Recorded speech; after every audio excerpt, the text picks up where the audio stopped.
Hola. Una vez cuando tenía 8 años, los Reyes Magos me dejaron de regalo ese grabador rojo.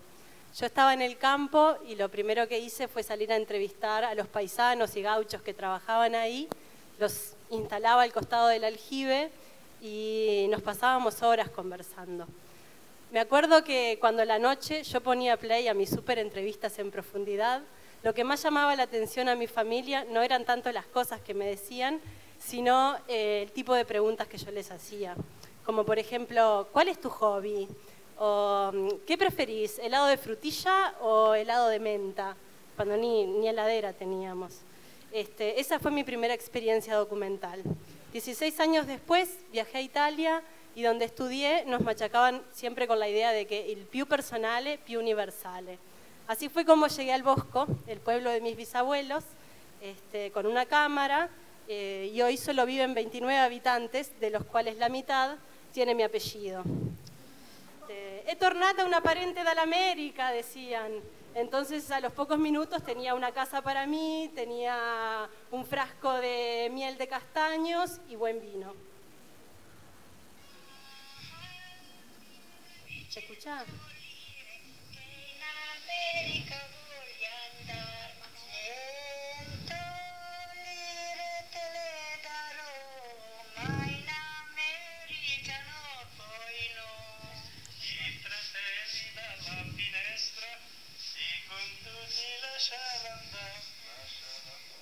Como con el grabador rojo surge el tema de la mirada. ¿Desde dónde contamos una historia? ¿Cómo nos vinculamos con ella? Filmar, dicen, es medir las distancias que nos unen o separan al lugar o lugares que habitamos. Para mí filmar es como atravesar un espejo y meterme en un mundo desconocido. ¿Qué quiero decir? ¿Cuál es el qué profundo? ¿Por qué contar esta historia y no otra? ¿Dónde estoy yo en esta película? Mis respuestas cambiarán todo el tiempo en la medida que me vaya adentrando en este territorio lleno de fantasías. Pero volviendo al Bosco, alguno resultó ser pariente de verdad.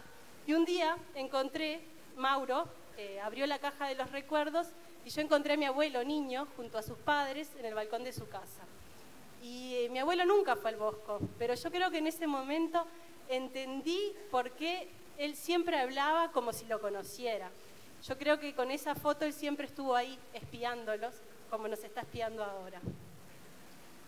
Una vez, lo lindo que tiene Uruguay es que está todo por contarse. Y las historias que a mí más me seducen y me apasionan están siempre perdidas por el interior del país. Un día, filmando experiencias de salud rural, conocí a una mujer en la huerta de su casa y me cuenta, así como al pasar, que un día no tenía ni un peso para vivir.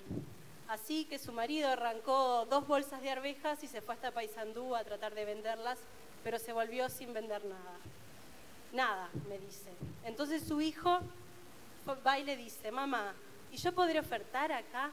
Y si te animás, le dijo, y él salió en la bici.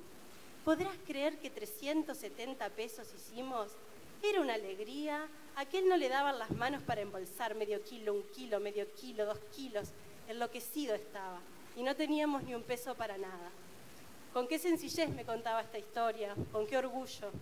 Y creo que la cámara en ese momento estuvo ahí, entre mis manos, como invisible, sintiendo y temblando como yo. El pueblo se llama Esperanza y queda a 20 kilómetros de Paysandú.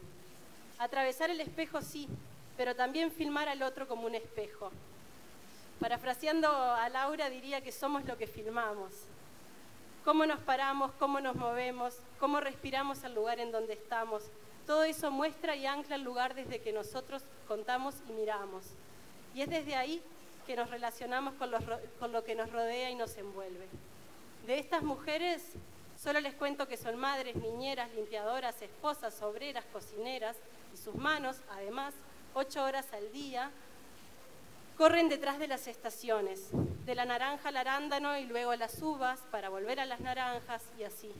Es un trabajo para hombres, me dice Shirley, pero las mujeres lo hacemos a la par de los hombres. Y ahora ando en una nueva aventura, metida en esta película que pretende ser mi primer largometraje, y es la historia del Bellavista de Durazno, un club de fútbol que nunca ascendió de la segunda categoría. Un día pierde el último partido, los hinchas se pelean con los jugadores, el club se cierra, se abandona, hasta que un día es ocupado por la tenebrosa Elisa, mujer conocida regenta de whiskerías de Durazno, que lo convierte en el bar más famoso del pueblo, un bar quilombo de travestis. Las noches se llenaron de autos, bicicletas, caballos, gemidos, estruendos, gritos, hasta que un día exjugadores y exdirectivos heridos en su condición de hombres de pelo en pecho sacan de ahí a los travestis e instalan en el mismo lugar la capilla Jesús de la Misericordia. Desde entonces, los travestis volvieron a la calle, Elisa se quedó sin negocio y los vecinos a cargo de la capilla se quejan de la falta de participación de la comunidad. Decidí hacer de esta historia real una película porque creo que sintetiza muy bien el vivir y el sentir de nuestros pueblos del interior.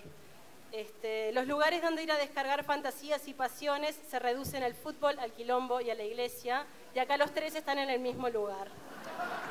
Mis protagonistas parten del estereotipo.